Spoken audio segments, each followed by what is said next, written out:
আসসালামু আলাইকুম। সবাই কেমন আছেন? ভালো আছেন? আমিও ভালো আছি। তো কথা হয়েছে, আমরা আল্লাহ কোন ধাতু দিয়ে তৈরি করছে, কোন জিনিস দিয়ে আমরা মনটা বানাইছে, আল্লাহ ভালো জানে।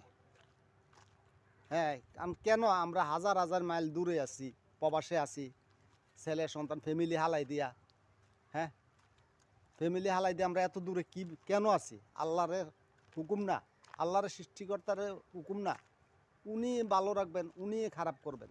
আল্লাহ ভালো করবেন, আল্লাহ খারাপ করবেন। তা আমাদের এই শক্তি জ্ঞানটা আল্লাহ দিয়ে দিছে যে তোরা প্রবাসে মাটিতে থাক, তোরা ফ্যামিলির আমি দেখাম, তোর আমি দেখাম। ভালো কোনো একটা অসুখ বিসুখ করলে ভালো হয়ে যায়, ফ্যামিলির কথা চিন্তা করলে ভালো হয়ে যায়, ফ্যামিলির কথা চিন্তা করলে ভালো হয়ে যায়, অসুখ থাকে না। তা আল্লাহ ভালো জানে, আল্লাহ আমরা কোন মাটি দিয়ে প্রবাসে মাটিতে রাখছে, হাজার হাজার দূরে রাখছে, আল্লাহ সৃষ্টি করছে, আল্লাহ আমরা উদ্ধার করব। তো সবাই দোয়া করবেন আমরার জন্য, ভালো থাকবেন। আলহামদুলিল্লাহ, সবাই দোয়া করবেন। ঠিক আছে, সবার প্রতি রইল সালাম।